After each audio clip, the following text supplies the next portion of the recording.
Good morning, students. So, in the last class, we discussed about force between the two plates of the capacitor, and we discussed some of the problems based on it, right? And in today's class, let us see about this dielectrics here, and what is the effect of dielectrics when you are placing the dielectric in between the plates of the capacitor. And so, before going to that, let us learn something about some basic information regarding this dielectrics here. So after that we will discuss about what is the effect of this dielectric on the capacitor, right? And so now this dielectric is nothing but, so a dielectrics are nothing but simply insulators. So you know basic one electrical properties, generally we classify the materials as three types like conductors, semiconductors and insulators, right? And so now these insulators are also called dielectrics. So simply the dielectrics are nothing but insulators. In electrical languages we call that as a dielectrics. And so especially this dielectrics will play a important role in the capacitors, especially here. Because in practically whatever the capacitor we are using in any circuits, generally that is filled with some dielectric. Because when you are filling the dielectric with this capacitor with the dielectric, its capacitance will increase. We will discuss about that. And so because of that reason, generally all practical capacitors will be having the dielectric inside it, right? And so now that is a simple dielectrics or nothing but simply it is a insulator. Now actually there are two types of dielectrics over there here. So let us see these types of these dielectrics here. So one type is nothing but we called polar. So polar dielectrics, right? And so other type we call it as non-polar dielectrics. And so first let us see about this. What is a polar dielectric? And so now there are certain materials in which this center of positive and negative charges are not coinciding with each other. They are separated from each other. That means we know every substance in the universe is made up of these fundamental charges. That means in every substance these fundamental positive and negative charges will be there, like electrons and protons. Every substance is made up of these atoms or molecules, and so those every atom and molecule will possess this. So definitely charges are present in every substance or in every molecule, right? And so now and generally we also know that net charge is zero. Net charge of general neutral atom will be zero. And so now in general the center of positive and the center of the negative charges will coincide with each other. Center of means like similar to that of our center of mass here, right? And so now that such a center of positive charge and center of negative charge coincide in some materials, and those are called now polar, non-polar dielectrics. And the materials in which the center of positive and negative charges are not coinciding with each other, those are called that means polar dielectrics here. So that means in this the center of positive and negative charges are not coinciding with each other. So such a type of materials are nothing but we called polar dielectrics here. So polar dielectric means the materials in which the center of positive and negative charges are not coinciding with each other, and so due to which the molecules will possess some electrical dipole moment. So the electrical dipole moment is nothing but we defined already P, which we represent with the P, so which is Q into L we can write, where L is the charge distance between those two charges. That means when a positive and negative charges are separated by a certain distance, a finite distance, then we call it as a electric dipole. Now the electric dipole moment is defined as the distance between those two charges into magnitude of that one of the charge we can consider there, right? So it is electric dipole moment. So now in case of these polar molecules or polar dielectrics, each molecule will be having that dipole moment here. But as a whole, if you are taking the whole substance, in the absence of any external field, the net dipole moment of the whole substance will be zero. Because this all the dipoles are randomly oriented here, so that this net dipole moment of the substance will be zero, we can write here. So all these are randomly oriented. All these dipoles are randomly oriented here, so that the net dipole moment of the substance is zero. If you are taking this as a whole, right? So that is about this. Like you can say molecules, like example for molecules like H2O or NaCl or HCl. You can consider the examples for this polar dielectrics here. So just mention the definition. Polar dielectrics means just you may mention that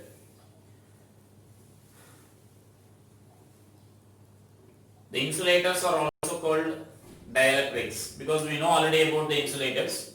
So insulators are also called dielectrics. And next write that there are two types of dielectrics, polar dielectrics and non-polar dielectrics. So first one we are discussing about polar dielectrics.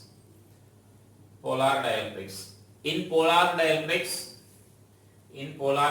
the center of positive charge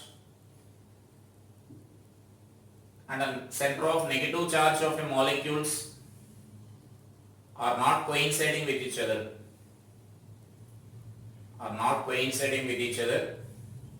Therefore, every molecule will possess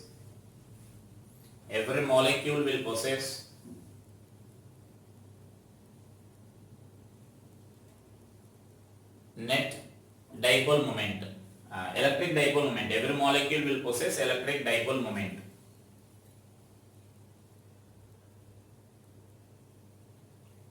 In a polar dielectric substance,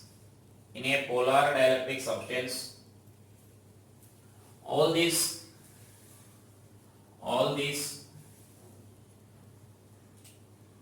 electric dipoles are randomly oriented.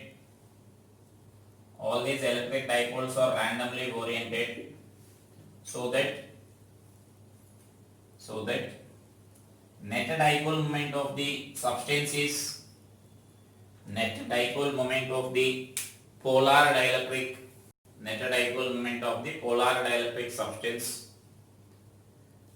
in the absence of any external field is zero, right? So like this they possess some dipole moment here, but when you are taking this net dipole moment, the net dipole moment will be equal to 0 here. So if you are taking a substance like this, so then all these dipoles are randomly oriented, so that this net dipole moment will be equal to 0, right? And so that is polar dielectrics there. You can write examples as H2O and HCl examples. And next let us write about this non-polar dielectrics. So next let us write about the non-polar dielectrics.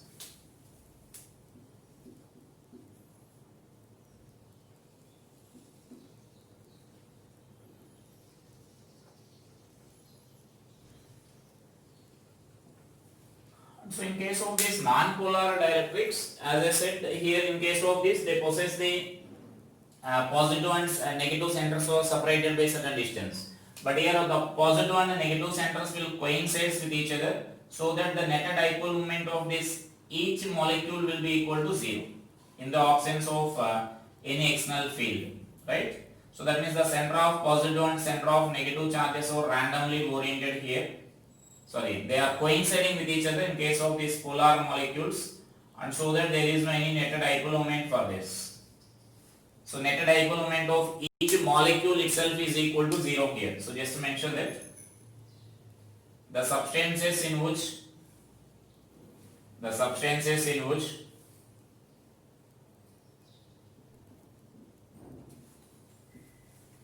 the center of positive and center of negative charges,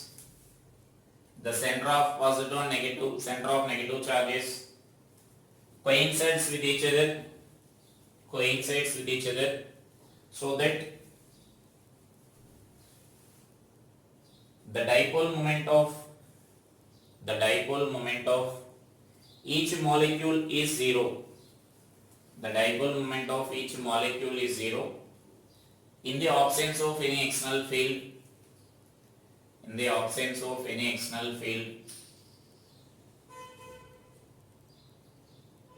Are called non-polar dielectrics.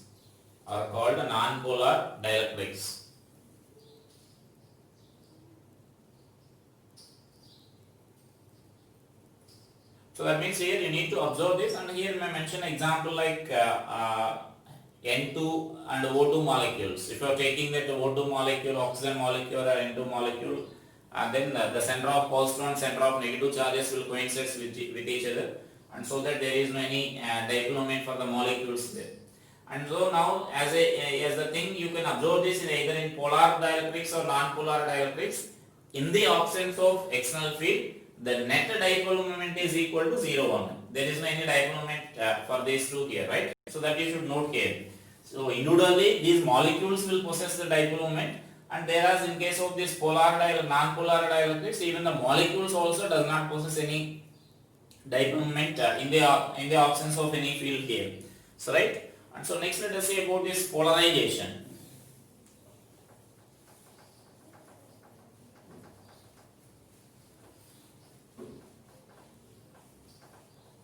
So now can you say what is polarization? Polarization is simply, now if I consider this dipole is placed in an external field here. Suppose I am considering this a dipole is placed in some external electric field. Either it may be a polar dielectric or it may be a non-polar dielectric. So then what will happen is, suppose I am taking this external field is acting along this direction here. And first let us discuss about polar molecule. If polar molecules are placed in this, then what will happen? And so we know, we discussed it already in case of electrostatics. When an electric dipole is placed in external field, suppose say the external field is acting like this, and we are placing a dipole like this. A dipole is placed like this, right? Suppose say this is minus q and this is plus q. So if a dipole is placed released in that external field, then what will happen?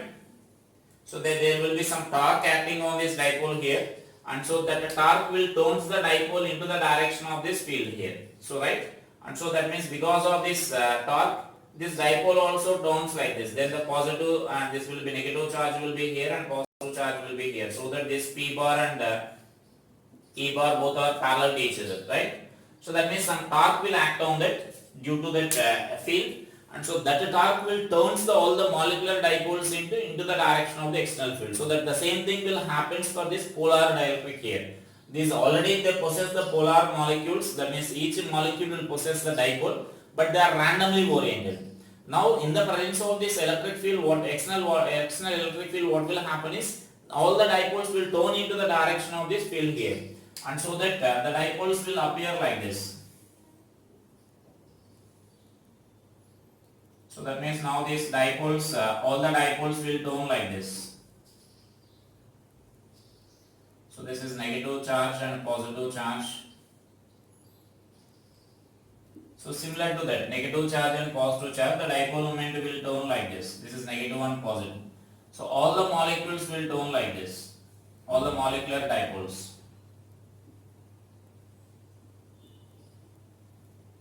And so now, so that some charges will appear on these boundaries here. So internal charges, they will cancel with each other, and finally we say that some charges will appear at the boundaries, right? So this is negative and positive, and this is negative and positive, and here let us take one more dipole here.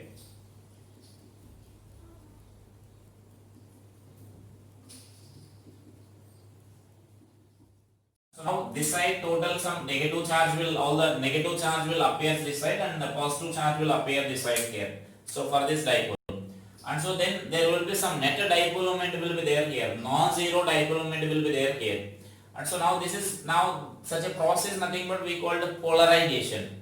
The polarization means the net dipole moment will be produced in a electric, that means dielectric, when it is subjected to an external field. So that means whenever a dielectric is subjected to an external field, some net dipole moment will be induced in it.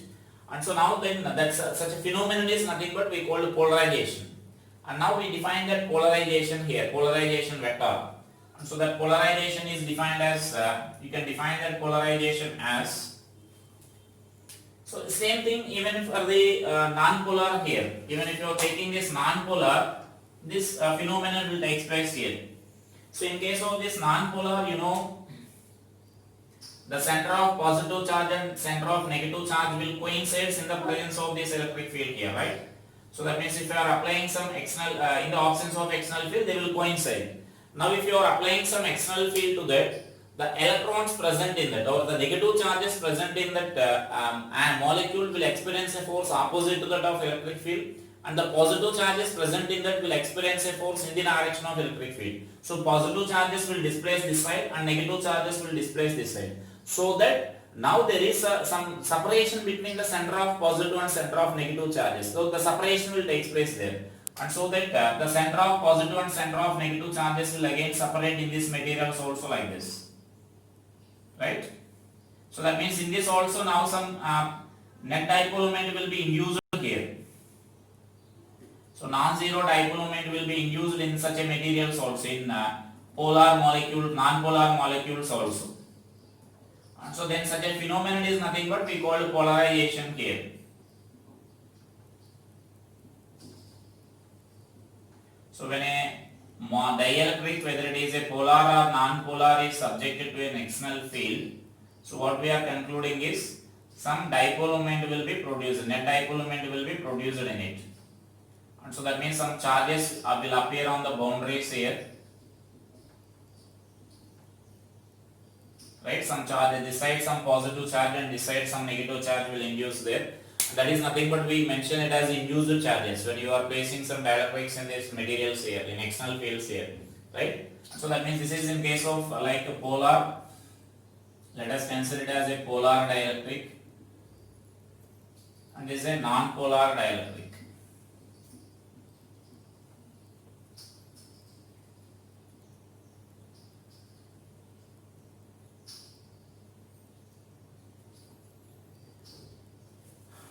So it is polar dielectrics or non-polar dielectrics, right? So then in both of them, now there is some net dipole moment will be produced in that, and so now such a phenomenon is nothing but we called polarization, right? So mention that this we called polarization.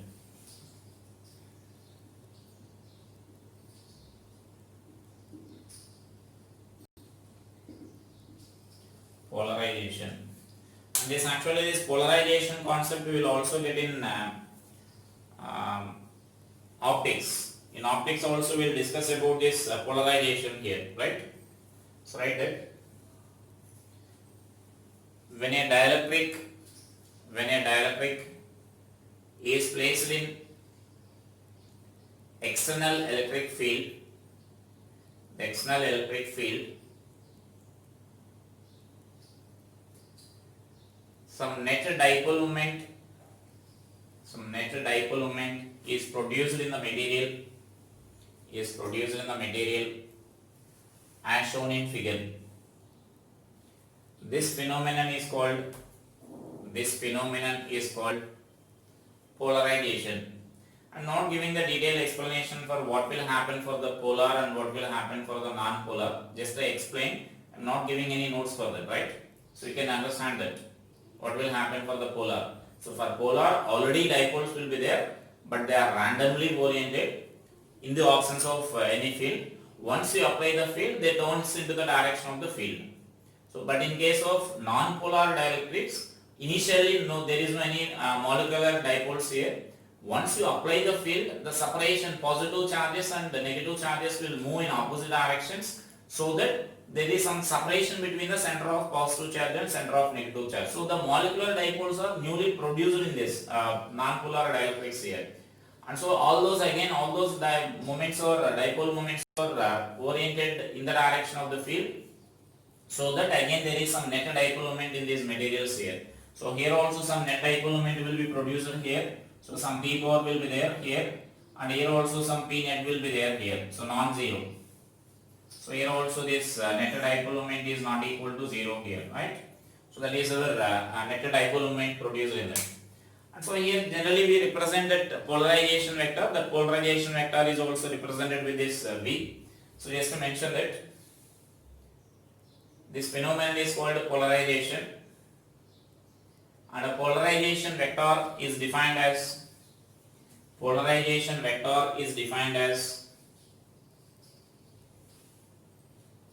net dipole moment produced per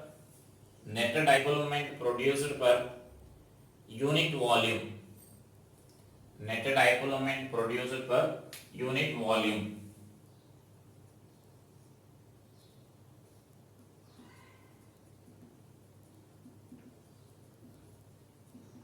polarization vector P is equal to net dipole moment.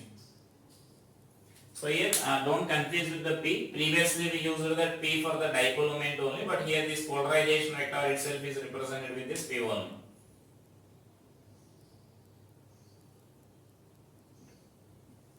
Net dipole moment by volume. So this ratio is called polarization vector. We represent that with the vector. And so now you can express this as, suppose I am taking that some Q is the charge induced on this, which we call actually bound charges here. So that means totally here you will get some negative charge here. This side you can observe that negative charge will be appearing here, and this side some positive charge will appear here. And similarly here in case of this, so I am taking this as plus QB, and this is minus QB. So that the B means induced charge or bound charges, right? So remember that induced charges or bound charges. So why we are calling them as bound charges means those charges are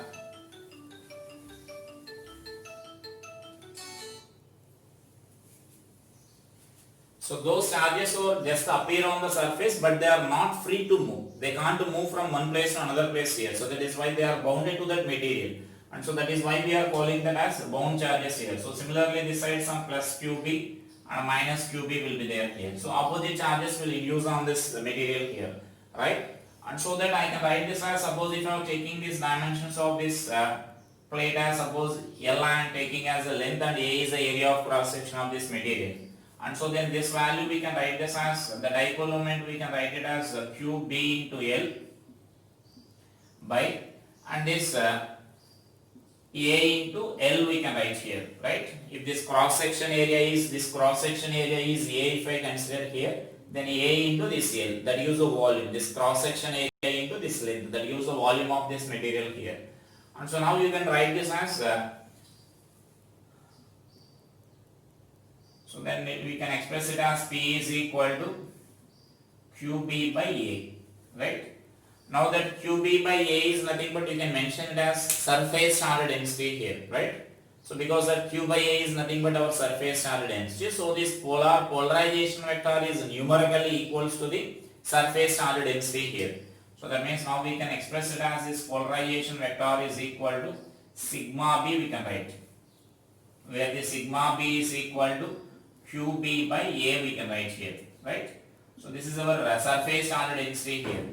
In vector form generally we express this as, if you want to write this in vector form, this polarization vector is expressed like this, QB into this n cap we express here, where n cap is a unit vector normal to the surface of that material here. So this is our polarization vector, and which is numerically equal to the surface charge density, bound surface charge density here, bound charges, only the bound charge density we need to calculate here. So next note is derivation there, and they mention that the polarization vector is defined as net dipole moment per unit volume. So that is we call polarization vector, and so just we are defining here QB is the bound charges produced here. The charges induced on this dielectric are called bound charges or induced charges, and so then that is represented like this. And so then it is numerically equal to the polarization vector is numerically equal to the surface charge density of the bound charges. And in vector form if you are writing, then we write like this. So n cap is unit vector normal to the surface.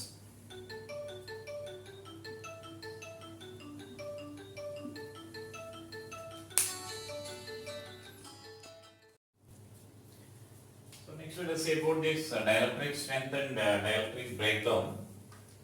So this dielectric strength is nothing but when you are applying a very strong electric field to the dielectric, and then what will happen is the electrons will comes out of these molecules here, and so that the free electrons will be created, that means free charge carriers will be created, and so that the dielectric will behave like a conducting material, because the electrons, the charge carriers are available. Because insulator means, generally we call the insulator means insulator does not have any free electrons or a negligible number of free electrons it has, so that it can't allow the electric current to pass through that. But whereas once this strong electric field is applied to this dielectric material, the breakdown will take place. That means the molecules, the electrons present inside the molecule will comes out of that molecule, so that the molecule, electrons will become free electrons or conducting electrons. So as such a large number of electrons are available under the application of the strong electric field, and then that insulator or the dielectric will behave like a conducting material. So then that is nothing but we call the breakdown here, dielectric breakdown. So just to mention that, so when a strong electric field is applied to a dielectric, when a strong dielectric is applied, strong electric field is applied to a dielectric, the electrons present in the material,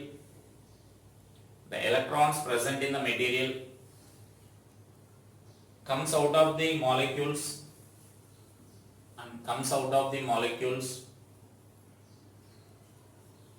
and so dielectric behaves like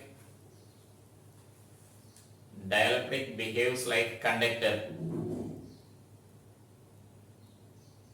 This is called dielectric breakdown.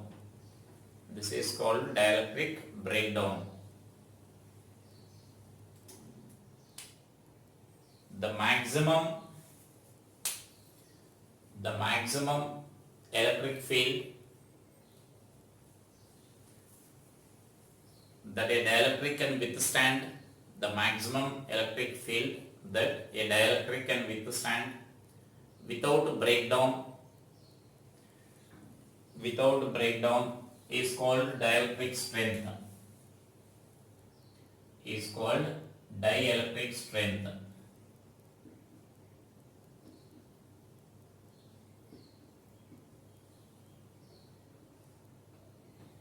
So now for example, if you are taking this air, the dielectric strength of this air is around like 3 into 10 power 6 volt per meter. So that is the dielectric strength of this air. So if you are applying a field less than this, then the air will behave like an insulator only. But if you are applying a field more than this, then the breakdown will take place, and so that means the electrons present in the molecules will comes out here, so that the free charges are available, and so that it conducts. The conduction will take place there to the air medium also, and so then that is a dielectric field strength here. So that is different for different materials. It is the dielectric field strength is different for different types of dielectrics here. So it depends on the nature of this substance there, and also depends on some external factors like temperature and pressure. And so that this is the dielectric strength of this air here. So generally under ordinary conditions we know air behaves like an insulator only, but when you are giving some when you are applying some strong electric field, it behaves like an conducting medium. Like in the beginning of this electrostatics I explained already, during the rainy season, that means during the thunderstorm if we consider here, then high voltage, high potential difference will be created between the clouds and the earth. And so then because of that strong electric field, the air will becomes a conducting medium, so that electric field, that means that material, the air in that region will behaves like a conducting medium, so that thunderbolt will passes through that air medium there in such a cases. So like that. So then even if suppose there will be some questions like basing on this maximum charge that can be given to a substance. So simple, I will give a question based on this here. So just write that question here based on this, an example problem. Suppose I am taking a sphere of radius r. Just write it as a question. Find the maximum charge. That can be given to a sphere of radius.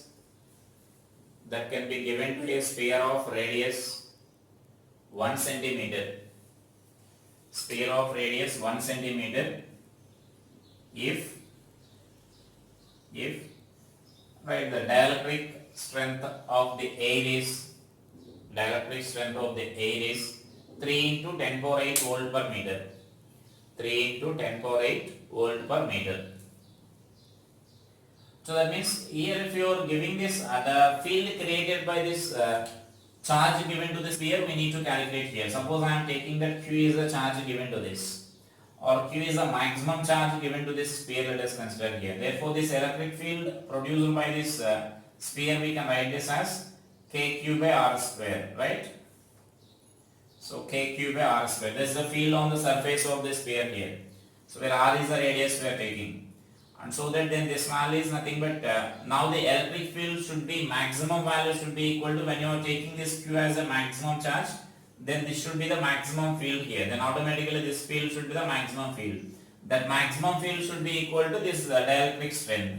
So then it is 3 into 10 power 6 is equal to that K value we can write as 9 into 10 power 9 and into Q max by this is 10 power minus 2 whole square, right? And therefore this Q max is equal to, we can write this as 3 into 10 power 6 by 9 into 10 power 9, and this value I can write this side as 10 power minus 4. That means this 10 power minus 2 whole square I am writing this side here. So this value we can express this as Q max is equal to 1 by 3, and then this value we can write it as 10 power minus 7, right? So because it is 10 power minus plus 2 you will get here, 10 power plus 2, then when you are multiplying, that means when you are simplifying with this 10 power 9, then you will get 10 power minus 9, or I can write this as 1 by 30 microcoulombs, right? So that will be the maximum charge that can be given to the sphere of radius 1 centimeter. So that means if you are giving more than that, then what will happen is the field nearby the surface of the sphere will become greater than the dielectric strength of this air, and so then in that region the air will become a conducting medium, so that the charge given to the sphere will be transferred to this air here, so that it can't withstand the charge more than that. Whatever the charge given excess charge, the charge will be supplied to this surroundings there, atmosphere there, right? So that is about this dielectric field strength. And next here let us see about the expression for the induced charges or bound charges here. So induced charge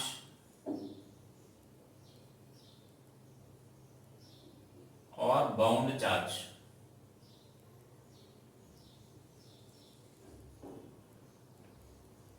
So that means, as we discussed previously, when a dielectric is subjected to an external field, then some electric field will be, some charges will be induced on the surfaces there. The net dipole moment will be produced in that and charges will be induced in that. So we can express like this.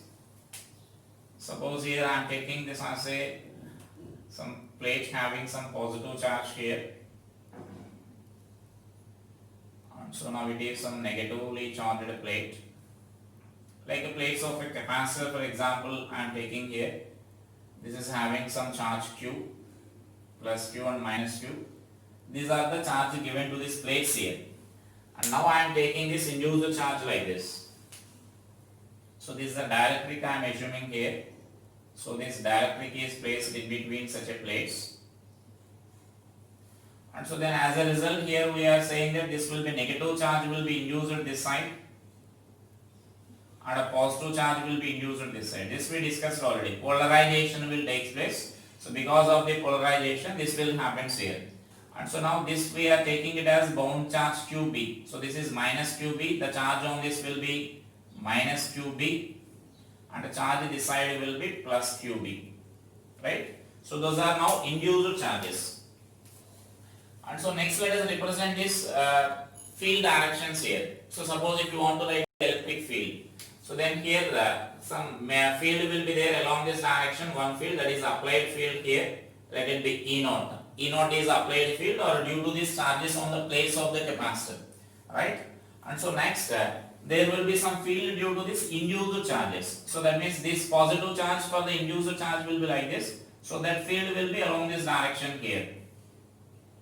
So this is a field due to this induced charge or bound charges.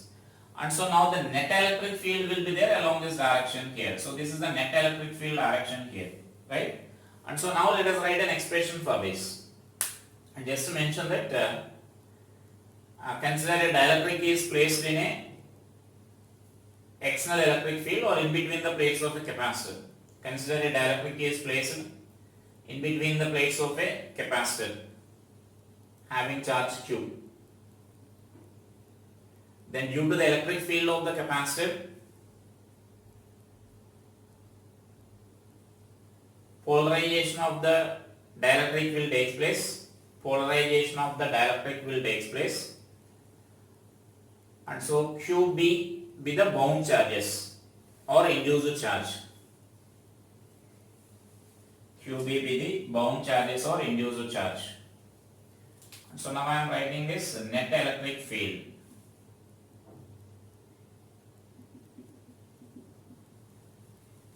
Net electric field in dielectric. So therefore this net electric field we can write this as applied electric field minus this induced electric field, right? Because both are in opposite direction, so that electric field we can write this as net applied field minus this induced charge. And so now we can write these expressions like this. And so I can write this as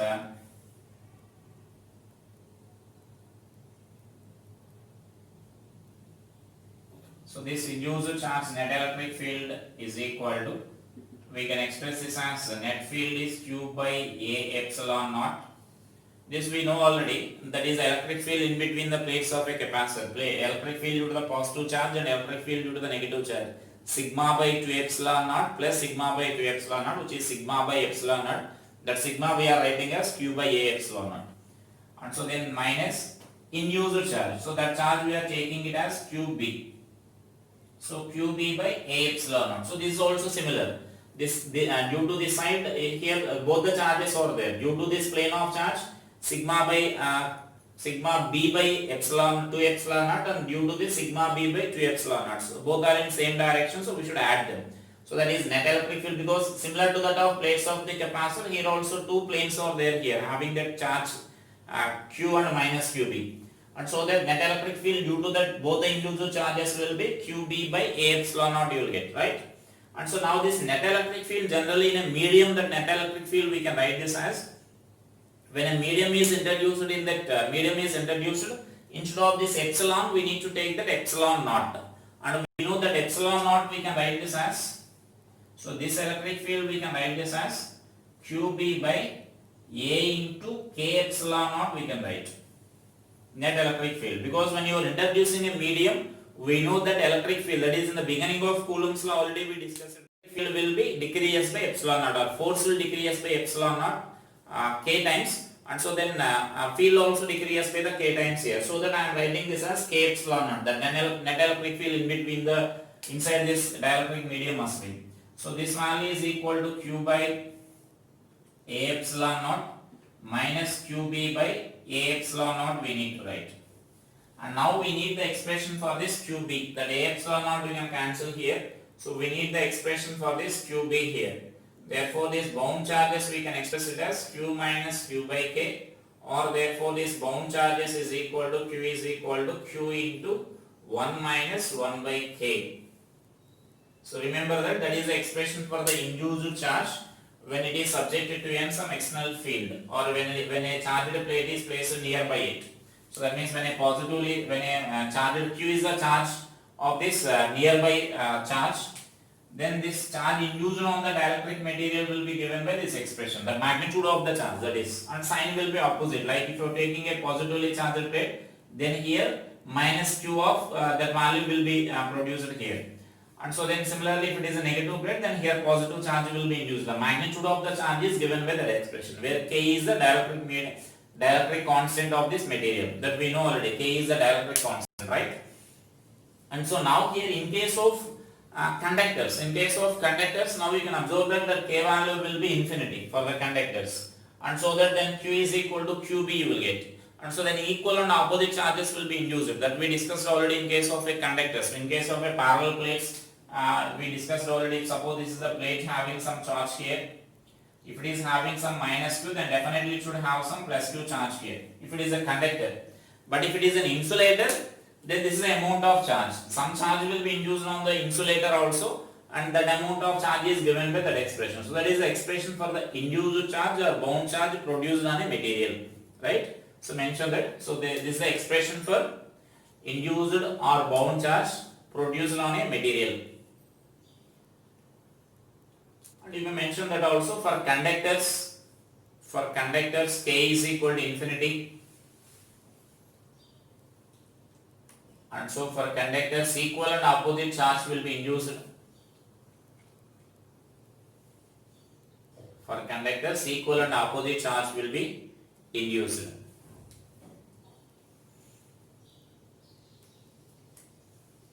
Right?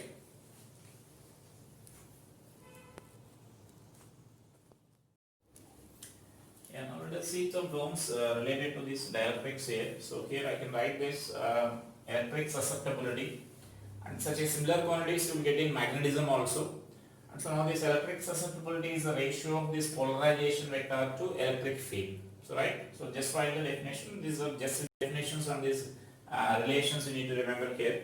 So write the definition: electric susceptibility, the ratio of polarization vector to electric field is called, the ratio of polarization vector to electric field is called electric susceptibility. Electric susceptibility. Just this that indicates that how easy you can polarize a material. The significance of this electric susceptibility is nothing but how easy we can polarize a material, right? And next let us see about the displacement vector. So here just we are assuming some dielectric is placed here in between the plates of a capacitor, and suppose here we are taking this sigma is the surface charge density on the plates of the capacitor, and the sigma is the bounded charge here. Sigma B be the bounded charge present on this or induced charge present on the dielectric here. So now just I am writing this net electric field due to the induced charges. The net electric field due to both the induced charges. Here positive charge is there and negative charge is there. So that we can express this as sigma B by epsilon naught you can write. And so now it is nothing but now we can also express this as P by epsilon naught. We already defined that polarization vector is numerically equal to the surface charge density. Polarization means actually it is net dipole moment per unit volume, and it is numerically equal to the surface charge density. So we can also write this expression now as P by epsilon naught you can write, right? And so now in vector form, whereas in vector form if we consider here, these two are in opposite direction here. The electric field due to the induced charge will be along this direction. The electric field due to the induced charge will be along this direction here. This is the direction of electric field due to induced charge. But this polarization vector will be along this direction here. That polarization vector. So that both are in opposite direction here. And so that here we are taking the negative sign when you are writing in vector form. So now I am writing the net electric field. So net electric field I am taking it as E naught E here. So E is the net electric field, and E naught is the applied electric field we are taking here. So E is the applied, E naught is the applied electric field, and E is the net electric field present inside this. So E is the net electric field, and E induced is the induced electric field produced in this. And so now this net electric field we can write it as a resultant of these two values, applied electric field and induced electric field. So that we can express it as E naught plus E in we can write. Now that E induced we are substituting from that expression here, so that you will get E is equal to E naught E naught minus P by epsilon naught you will get. And from this just I am rearranging the terms here, and E naught into epsilon naught is equal to I am writing here. So from this you will get epsilon naught into E bar plus P bar you will get. And so now this quantity is nothing but we called displacement vector. So right. And so now this is the definition of this formula for this displacement vector here. So displacement vector is expressed like this. So the displacement vector d bar is equal to epsilon naught into E bar plus P bar. And so then from this equation you can write this expression as this value displacement vector will be equal to E naught epsilon naught into E bar we can write. Simply the displacement vector, the role of the displacement vector will be there. In case of in air medium, if no charges are present, that means no medium is present between the plates, the sigma is related to that electric field E naught. But once this material is introduced here, then instead of this E naught we need to use that displacement vector here. Just that is the role of the displacement vector here. We can't use that E naught once the dielectric is placed there. So then we need to use this D value, displacement vector we need to use. It is electric displacement vector, not our general displacement in mechanics, right? Remember that. So that is why we are writing electric displacement vector. So then here it is d bar is equal to, from this equation we are writing E naught into epsilon naught into E. And now we know that E is nothing but sigma by epsilon naught. The electric field due to that materials we can write it as sigma by epsilon naught. That means these two values we can express here actually here. Here itself we can write this as E naught is equal to sigma by epsilon naught you can write. And E is equal to sigma by k epsilon naught you can write. This is k epsilon naught. And E induced we can write this expression as sigma b by epsilon naught. These are the expressions, individual expressions for E naught and E induced. Alright. So just we are using that relation here. So that we can write this as epsilon naught into E means that is sigma we can write by using this relation. And then next time we know this relation here. That means this is nothing but E and electric field inside this material. So this is nothing but we can express this as E naught by K we can write here. This E is equal to E naught by K we can write. We already mentioned in the bound when we were discussing about the bound charges. Once the medium is introduced, the net field inside the medium will be reduces by K times. So that is nothing but what we are taking here. Therefore E naught value we can write it as K into E we can write, where E is electric field, net electric field inside the dielectric here. So therefore this finally this D value we can express like this. So the D value we can express it as sigma into K into E we can write here.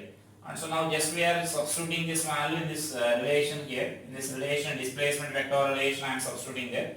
Therefore this is sigma in epsilon into K, K into E is equal to epsilon naught into E plus P. That means in vector form also you can write that. And so then that I am dividing with that E. So then when you divide this V here, that means if you are taking that E common here, then here that E will be cancelled and here E will be cancelled and here you will get P by E. And we know that P by E is nothing but we defined already, that is electric susceptibility. So that electrical, we are replacing that with the electrical susceptibility here. So now these are nothing but our relation here, relation between electrical susceptibility and the dielectric constant. So that is the relation between electric susceptibility and this dielectric constant here. So that is write that relations there.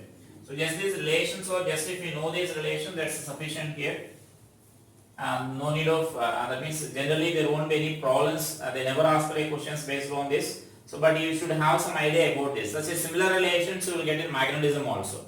Generally there will be a lot of questions based on this, such a relations in magnetism. So these are such as similar relations in case of electricity, that is electrostatics.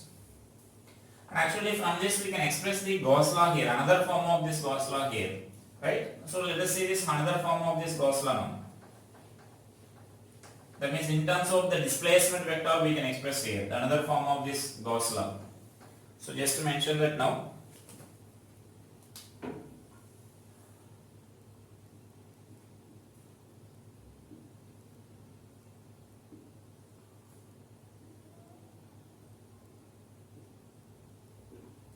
So we know already about this Gauss law here. Now we are going to discuss about this another form of this Gauss law here.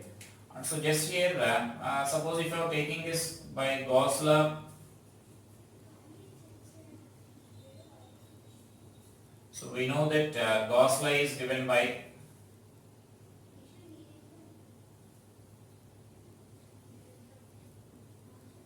Gauss law is given by integral of the surface integral of E naught bar dot ds bar is equal to Q by epsilon naught. Here that Q means we say it as a free charges.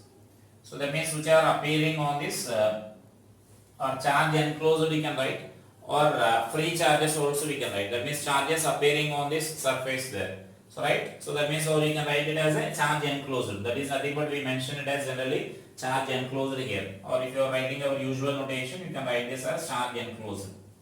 So the net charge enclosed. Right. And so now what I am doing here is just I am writing this epsilon naught this sign here. So therefore we can write this value as epsilon naught into E naught bar dot ds bar is equal to this Q enclosed. right?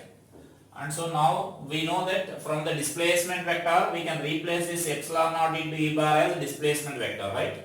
So but displacement vector is equal to, so displacement vector d bar is equal to epsilon naught into E naught bar. So let us replace that. So that means now we can express it as d bar dot ds bar is equal to Q enclosed. That means charge enclosed. Simply this is another form of this, we call the another form of this Gauss law here. We can also express this Gauss law in terms of the displacement vector like this. So simply this is another form of this Gauss law here. We can also express this Gauss law in terms of the displacement vector like that. So just note that. So this is about some basic information regarding this dielectrics here. So just to go through the theory in the textbook, NCERT textbook based on this. And so in the next class I will explain about what is the effect of dielectric once if you place it inside this capacitance, how the capacitance changes and how the different parameters changes once you introduce a dielectric there, right? So once you go through the theory related to this dielectric in this textbook, right? Thank you.